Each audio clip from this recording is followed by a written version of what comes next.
50 minute ध्यान करें।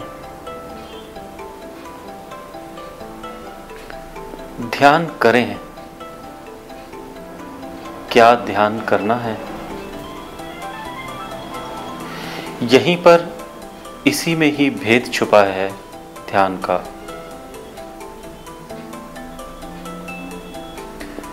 एक छोटी सी कहानी आपसे कहता हूं। एक बौद्धिस्ट ज़ेन मोनेस्ट्री में कुछ भिक्षु रहा करते थे। राजा को उनकी गतिविधियों के बारे में संदेह हुआ। उसने वहां पर अपने आदमी भेजे कि जाओ देखो ये लोग वहां क्या करते हैं। भिक्षुओं ने उन राजाओं के आदमियों को अपनी सभी जगह दिखाई। यहाँ हम कपड़े धोते हैं, यहाँ हम खाना बनाते हैं, यहाँ हम खाना खाते हैं, यहाँ बागबानी करते हैं, यहाँ सोते हैं। और बीच के सेंट्रल हॉल से जब वो बार बार गुजरते थे तो भिक्षु वहाँ कुछ नहीं कहता था। राजा के आदमियों का संदेह पक्का होता जा रहा था कि ये सभी हिस्सों के बारे में कुछ ना कुछ कह रहे हैं, लेकिन जब ये बीच के इस हिस्से में पहुंचते हैं ये कुछ भी नहीं कहते। अवश्य इसमें कोई राज है। आखिरकार उन्होंने पूछा कि आप इस हिस्से में क्या करते हैं? भिक्षुओं ने कहा, आपने हमसे पूछा था कि हम इस मॉनेस्ट्री में जो करते हैं वह आपको बताएं। यह वह हिस्सा है जहां हम कुछ नहीं करते, यानी यहां हम मेडिटेशन करते हैं। मेडिटेशन ही वह जगह है, मेडिटेशन ही वह सूत्र है, मेडिटेशन ही वह क्रिया है जिसे अक्रिया कहा जा सकता है। इसलिए मेडिटेशन करना शायद ये शब्द उचित नहीं, लेकिन शब्दों की अपनी एक सीमा है और शब्दों से पार जो है, शब्दों से पार की क्रिया मेडिटेशन है। मेडिटेशन आपका यदि सच कहें तो आत्मा का जन्मसिद्ध अधिकार है।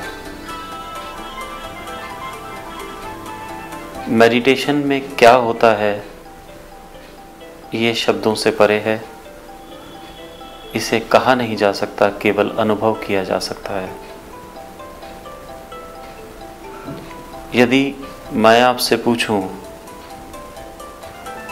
मिठास कैसी होती है, तो आप शायद यही कहेंगे कि मिठास चीनी जैसी होती है या गुड़ जैसी होती है, मिठाई जैसी होती है। लेकिन आप केवल तुलना ही करेंगे, आप मिठास को व्यक्त नहीं कर पाएंगे। बहुत बार ये प्रश्न उठता है, मेडिटेशन क्यों करें? क्या आवश्यकता है? इस सारे संसार में जहाँ हमारे पास समय का इतना अभाव है, जहाँ जीवन की व्यस्तता हमें दम मारने की भी फुर्सत नहीं देती, वहाँ इस निष्क्रियता अक्रियता को करने का क्या लाभ? मेडिटेशन द्वारा आप अपनी समस्त पंचकोशों को, समस्त ऊर्जाओं को संग्रहित करके एक उस ऊर्जा का निर्माण करते हैं जिससे आपके जीवन के सभी लक्ष्य पूरे होते हैं। अर्थ, काम, मोक्ष सभी कुछ प्राप्त होता है ऊर्जा से, और ऊर्जा उत्पन्न होती है श्वास के द्वारा मेडिटेशन में।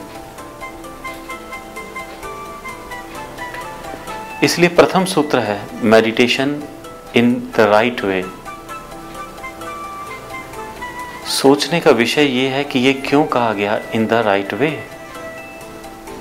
क्या मेडिटेशन गलत ढंग से भी की जा सकती है? हाँ, ऐसा संभव है।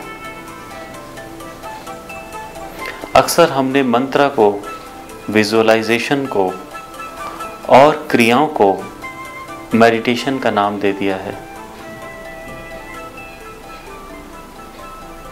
इसलिए इस प्रथम सूत्र में मेडिटेशन के साथ ये कहा गया, meditation in the right way, that is Anapanasati. ध्यान करें और ध्यान करवाएं। ये बात तो समझ में आई कि ध्यान करें, परंतु करवाएं क्यों? क्या आवश्यकता है किसी दूसरे को ध्यान करवाने की? नहीं, कोई आवश्यकता नहीं किसी दूसरे को ध्यान कराने की, यदि आपको महसूस होता है कि कोई दूसरा है। मेडिटेशन की उच्चतम शिखर पर पहुंचते पहुंचते ये दूसरा विलीन हो जाता है, दूसरा कोई नहीं बचता। ये सारा जगत एक संपूर्ण ऊर्जा या यूनिवर्सल कॉन्शियसनेस की तरह प्रतीत होता है। आप ये देख पाते हैं कि आप एक प्रकाश के हिस्से हैं। आप ये देख पाते हैं कि इस बहती हुई धारा के अंदर एक ही ऊर्जा प्रभावमान हो रही है।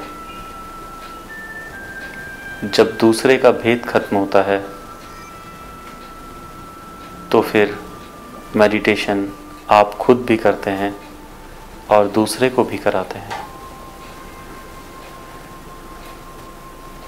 एक प्रकाशमान कमरे में क्या ये संभव है कि मैं विभिन्न कोणों पर खड़ा होकर प्रकाश के हिस्से कर सकूं? नहीं। ये तो कहा जा सकता है कि इस हिस्से में प्रकाश कुछ कम है या इस हिस्से में प्रकाश कुछ ज्यादा है। यदि अंधेरे को भी कहा जाए तो यही कहा जाएगा कि यहां प्रकाश नहीं है।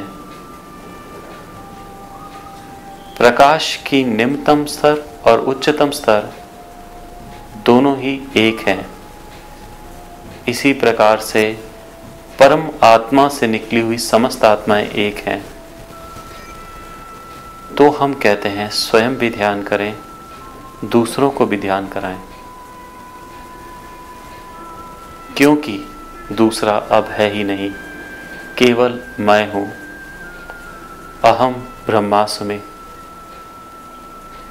यदि कोई दूसरा होता तो मैं सोचता कि मैं ध्यान करवाऊं या नहीं। ध्यान दूसरे को नहीं कराते। जब हम किसी दूसरे को ध्यान कराते हैं तो स्वयं ध्यानस्थ होते हैं। और इन्हीं बातों के ऊपर आधारित है हमारा पहला सूत्र, meditation in the right way, Anapanasati, do it and teach it.